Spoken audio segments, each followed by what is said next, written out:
Hi everyone, I'm Rockin' Robin from CookingMexicanRecipes.com, and today I'm going to show you how to make chicken enchiladas just like you'll find in restaurants. And we're going to top those with some homemade enchilada sauce, some mild cheddar cheese, and some diced onion. So stay with me, I'm going to take you step by step through the process so you can see how easy it really is.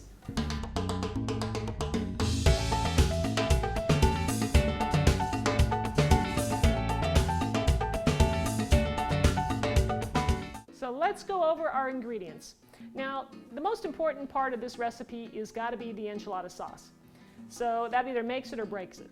So what I've done is I have a video for homemade enchilada sauce, and that's what I did here. I made one recipe of that, which is about 2 cups worth.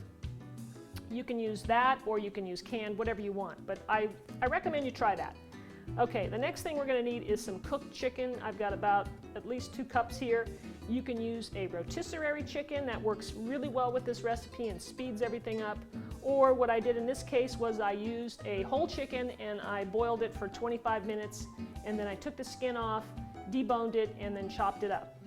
We'll also need some mild cheddar cheese to go on top, some diced onion, and of course we're going to need some corn tortillas. And then we're going to dip those in some oil, so we'll need a nice amount of any kind of vegetable oil works. So to start off, we're going to heat our oil in a frying pan. Now this step is super important. Some people don't want to do it because it's a little bit messy, but it's a little more fattening, but this is where you get a lot of flavor into your enchiladas, and this is how the restaurants do it. This is how we used to do it in our restaurant. So we use deep fryers though. So I'm going to put, just enough oil in there. That's probably good. And then I'm going to put it on medium-high. I'd like to get the temperature to be about 350 degrees. I'm not going to use a thermometer, but if you have one and you want to use it, it's probably a good idea. So I'm going to start that off. While that's heating up, the next thing I want to mention is the chicken. Now my chicken came out of the refrigerator, so what I'm going to do to flavor it up a little bit is I'm going to put a little bit of the enchilada sauce in there.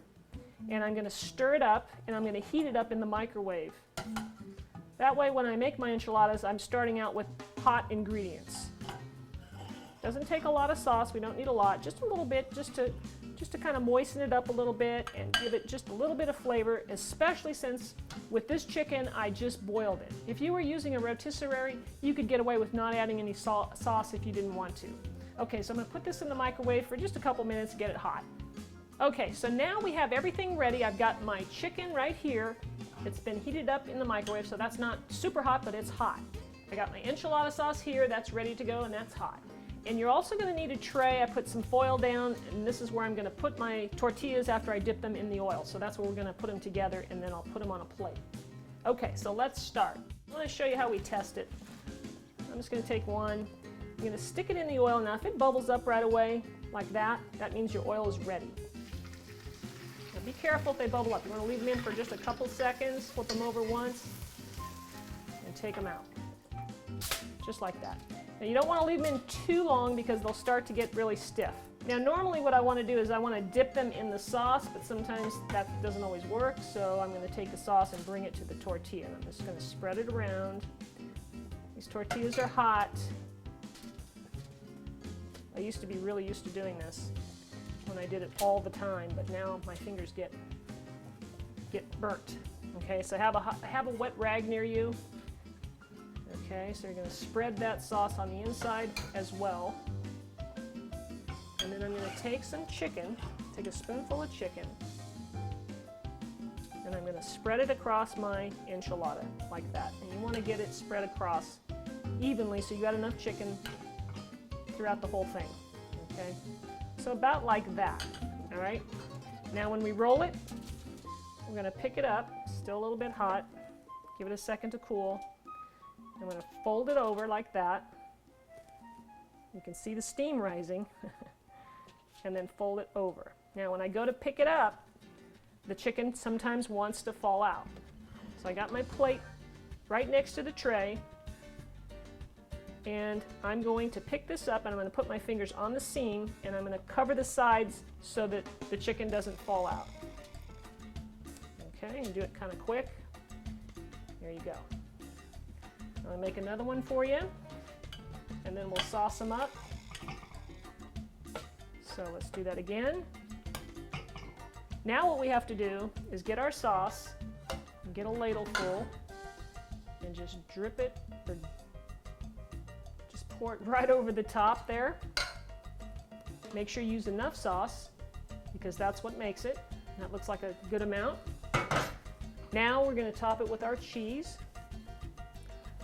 I like to use a generous amount. And if you like onions, put a little sprinkle on top. And from this point, we're done. It goes into the oven. I've been preheating my oven at 425 degrees. And I'll just put it in there. Since everything's hot to begin with, all I gotta do is put it in there until the sauce is really bubbling and the cheese is melted. It has to be hot, so to be good. Now that's what this means here. When we had our restaurant, my dad always said it's gotta be hot to be good, and this is exactly what this means. This is what he's talking about. It's not spicy hot, it's temperature hot. It just tastes better when it's hot. So at 425, this plate's not gonna take very long to get hot. So let's have a look. It's only been 2 minutes. Now you can see here, this is perfect. This is what we want right here.